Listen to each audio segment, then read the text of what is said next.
নমস্কার বন্ধুরা, আজকে প্রথমবার আমরা নতুন কিছু ট্রাই করছি। ফার্স্ট টাইম যা রান্না হবে এখানে সব কিছুই হচ্ছে হোমমেড ফুড। তাই নর্মাল স্টাইলে চিকেন কষা যেমন বানাতে হয় সেরকম আমরা বানাচ্ছি। বানানোর জন্য এইখানে যে যে উপকরণগুলো আছে সেগুলো দেখাচ্ছি। এখানে আছে আপনাদের 1 কেজি মতো চিকেন, এখানে পেঁয়াজ, টমেটো, জিঞ্জার গার্লিক পেস্ট মানে আদা রসুনের বাটা, এগুলো সব কিন্তুই শিলনোড়াতে বাটা, কোনো মিক্সি পেস্ট নয়।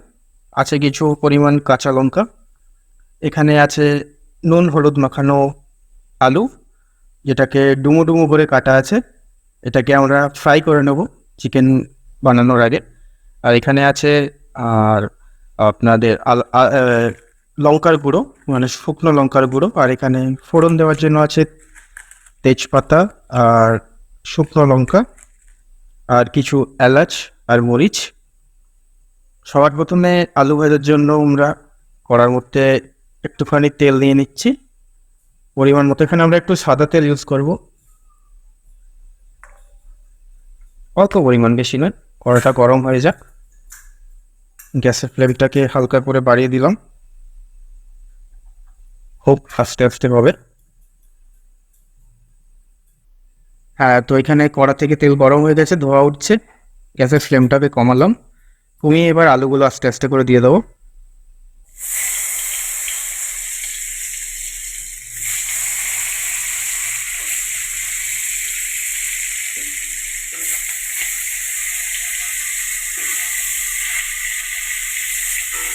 এবার আস্তে আস্তে উল্টে পাল্টে আলুগুলোকে ভাজবো, খুব বেশি ভাজবো না, যতটা আলু সব ব্রাউন হয়ে যাবে ততক্ষণে আমরা ছেড়ে দেবো। কারণ পাল্প পাখার সময় এগুলো দিতে হবে, দিলে তখনই আলুটা সেদ্ধ হয়ে যাবে। আর চিকেন বানাতে তো বেশি সময় লাগে না, তাই ভিডিও লেন্দি করবো না, যত তাড়াতাড়ি সম্ভব ভিডিওটাকে শেষ করার চেষ্টা করবো। আর যেটা ভাজা হোক।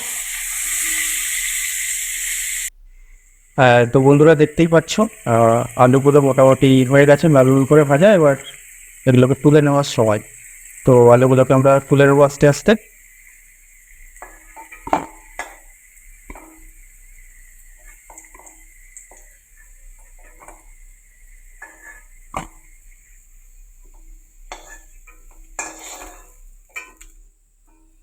হ্যাঁ, এরপরে আমরা পরিমাণ মতো সর্ষের তেল দেবো। 1 কেজি চিকেন, বেশি নয়, 100 গ্রাম মতো সর্ষের তেল দেবো, খুব বেশি দেবো না, কারণ আগের আলুর তেলটাই একটু রয়ে গেছে। তেল মশলা কম খাওয়া খুবই ভালো, শরীরের জন্য খুবই ভালো। সেটা এবার গরম হবে, গরম হয়ে যাক। আর তেল গরম হয়ে গেছে, এবার আমরা দেবো গোটা গরম মশলা, যার মধ্যে এলাচ, লবঙ্গ, দারচিনি, আমরা যে যেমন করে দিতে পারেন। একটু কালারের জন্য আমরা অল্প পরিমাণ চিনি দেবো, চিনি দিলে চিকেনে খুব ভালো একটা কালার আসে, একটা লাল লাল ভাব আসে। এটা অনেকে দিতেও পারেন, নাও দিতে পারেন, এটা কম্পালসারি নয়। এরপরে দিয়ে দিলাম শুকনো লঙ্কা গোটা, দুটো তেজপাতা, এগুলো হচ্ছে জাস্ট ফ্লেভার এনহ্যান্স করার জন্য, কিছুটা ফ্লেভার আসবে। এগুলো দিতেও পারেন, নাও দিতে পারেন, বাড়িতে ঘরোয়া স্টাইলে রান্না করলে এগুলো দিলে ভালো লাগে। এরপরে আমরা অ্যাড করলাম রসুন বাটা। অনেকে আগে পেঁয়াজ দিয়ে দেয়, অনেকে আগে আদা দিয়ে দেন, বাট এখানে আমরা আগে অ্যাড করছি রসুন বাটা। এবার আপনারা যদি মানে কড়াই চিকেন টাইপের বানাতে পারেন, তাহলে আপনারা গোটা রসুনও ইউজ করতে পারেন বা রসুনের কোয়া ইউজ করতে পারেন। এটার সাথে সুন্দর ফ্লেভার আসছে রসুনের। এরপরে আমরা অ্যাড করব পরিমাণ মতো আদা।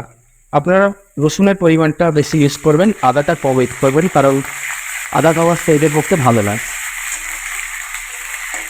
রসুনের যেমন অনেক উপকারী গুণ আছে, সেই জন্য রসুন বেশি খাওয়া ভালো, বাট আদাটা যতটা পারবেন কম খাবেন।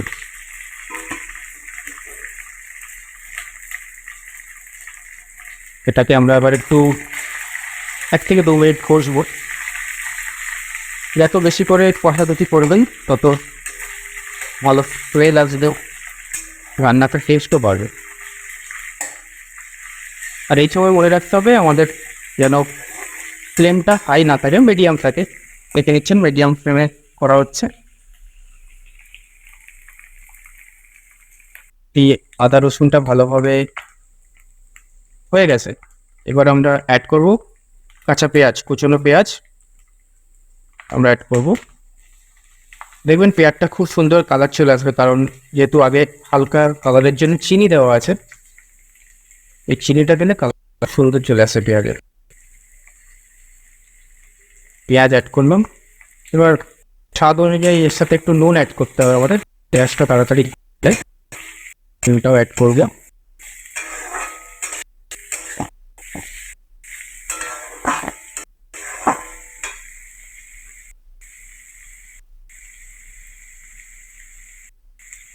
স্বাদ মতো নুন অ্যাড হচ্ছে।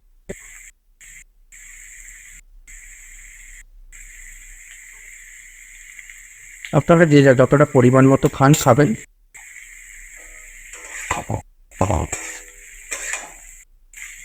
এবার এটাকে উল্টে 5 থেকে 7 আমরা মিডিয়াম ফ্লেমে ভাজবো, যাতে সমস্ত মশলাগুলো একসাথে মিশে যায়, যাতে কোনো মশলার আলাদা করে স্মেল না আসে, সমস্ত মশলাগুলো যাতে একসাথে মিশে যায়। দেখতেই পাচ্ছেন পেঁয়াজগুলো হালকা হালকা লাল লাল ভাব একটা চলে এসছে। এরপরে আমরা একটু অ্যাড করে দেবো কাঁচা লঙ্কা আর পরিমাণ মতো টমেটো। লঙ্কা নিয়ে যেমন ঝাল খাই সেই অনুপাতে আপনারা অ্যাড করবেন। টমেটোটা আবার যে যার ভালো লাগার মতো, অনেকে খুব ঠিক গ্রেভি পছন্দ করেন, অনেকে লাইট গ্রেভি পছন্দ করেন। টমেটোর উপরে কিন্তু গ্রেভি আর কালারটা ডিপেন্ড করে অনেকটা। এবার এদিকেও কি আমরা একটু নাড়াচাড়া করবো, একটাতে ফেলে দেবে।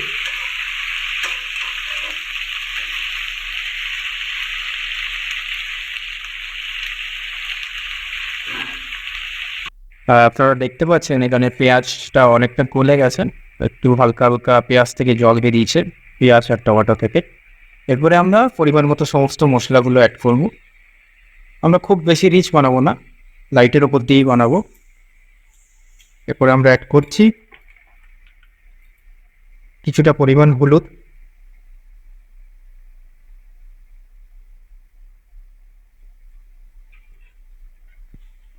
বেটে রাখা শুকনো লঙ্কা পেস্ট,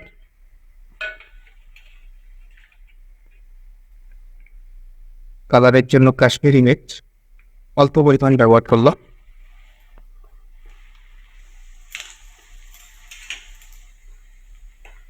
এটা বাড়িতে বাটা জিরে গুঁড়ো আর হালকা গোলমরিচের গুঁড়ো, খুব বেশি না, অল্প, বাস। এবার এগুলোকে একটু নাড়াচাড়া করতে হবে। আমাদের মোটামুটি মশলার কাজ শেষ, মশলার যত ইনগ্রেডিয়েন্ট দেওয়ার ছিল সমস্ত দেওয়া হয়ে গেছে। এবার যত বেশি কষবেন তত বেশি টেস্ট আসবে, তত বেশি ফ্লেভার এনহ্যান্স হবে। লক্ষ্য রাখতে হবে যেন মশলাটা কষতে কষতে মশলাটা লেগে না যায়। যদি লেগে যায় অল্প অল্প করে জল দিয়ে মশলাটাকে ভালো করে কষবেন। সবার শেষে আমরা অ্যাড করব চিকেন।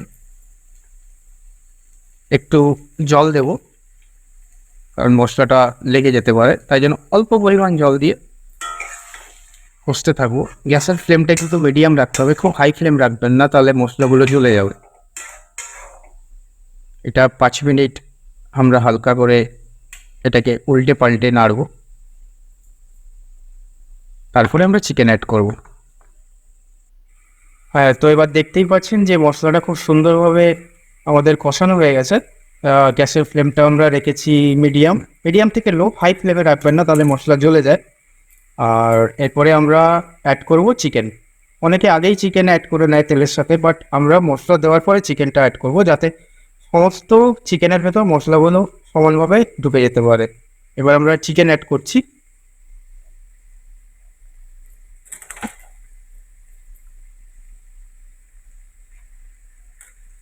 চিকেনগুলোকে আগে ভালো করে ধুয়ে নেবেন।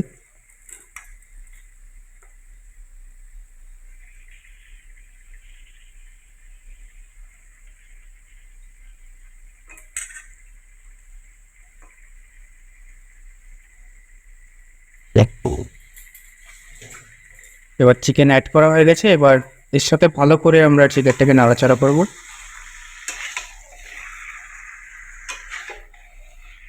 আপনারা যদি মনে করেন যে রুটির সাথে খাবেন বা পরোটার সাথে খাবেন তাহলে চিকেনকে একদম কষা কষা রাখবেন, বা যদি মনে করেন রাইসের সাথে তাহলে আপনাদেরকে জল দিয়ে গ্রেভি করতে হবে। তাহলে চিকেন থেকেই জল বেরোয়, এই চিকেনের গ্রেভি থেকেই আপনার চিকেনের জল থেকেই আপনার গ্রেভি হয়ে যায়।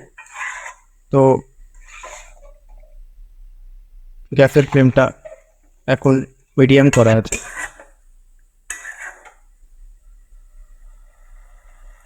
সাথে পাশাপাশি আমরা অ্যাড করে দেবো এই যেই আলুটা আমরা ভেজে রেখেছিলাম, এই আলুটাকেও অ্যাড করতে হবে যাতে আলুটা মাংসের সাথে সাথেই সেদ্ধ হয়ে যায়।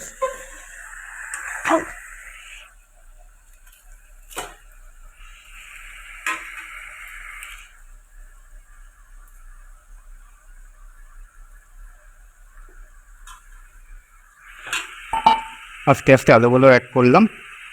এবার 5 থেকে 7 মিনিট খুব সুন্দরভাবে আমরা নাড়াচাড়া করব যাতে সুন্দরভাবে সব কিছু মিশে যায়। তারপরে আপনারা ঢাকা দিয়ে দিয়ে করতে পারেন। ঢাকা দিয়ে করলে আপনাদের গ্যাসটাই বেশি সাশ্রয় হবে, বা আপনারা পুরো ছাড়াও করতে পারেন, তাতে গ্যাসটা একটু বেশি পরিমাণ চলে যায়। তো এটাকে আমরা 5 থেকে 7 মিনিট একটু ধৈর্যভাবে নাড়াবো। যত বেশি চিকেন কষাবেন, চিকেন হোক মাটন হোক, যত বেশি করে কষবেন তত সুন্দরই টেস্ট আসবে। মোটামুটি 5 থেকে 7 মিনিট এটাকে ঢাকা দেওয়া ছিল।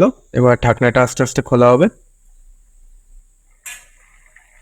দেখতেই পাচ্ছেন চিকেন একটা বেশ সুন্দর কালার এসছে। মোটামুটি চিকেনটা প্রায় কষানো হয়ে গেছে, তবুও আমরা এটাকে আর একটু নাড়িয়ে আরও 2 থেকে 3 মিনিট ভালো করে কষবো।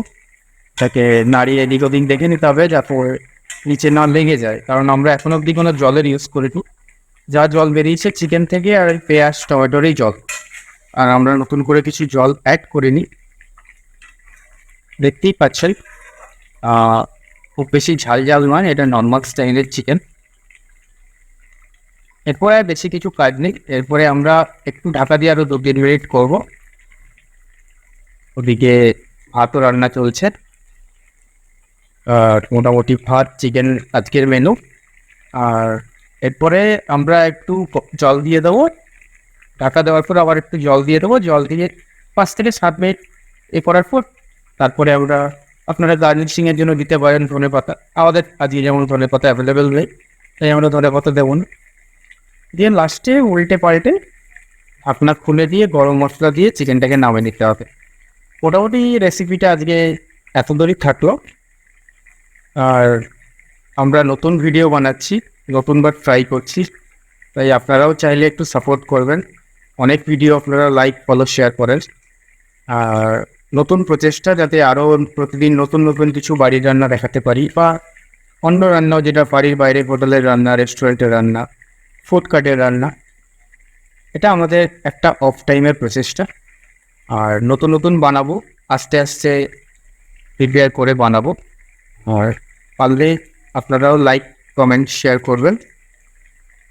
কেমন লাগলো কমেন্ট করে জানাবেন। ধন্যবাদ। তো বন্ধুরা, চিকেন মোটামুটি রেডি। এটা আমরা ভাতের সাথে খাবো। এটা মোটামুটি হালকা ঝোল ঝোল চিকেন, চিকেন একদম কষা নয়, এটা বলতে পারেন মুরগির ঝোল।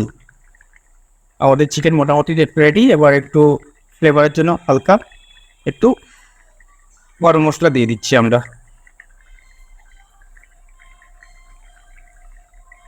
এবার এটা দিয়ে আমরা এটাকে ঢাকিয়ে দেবো।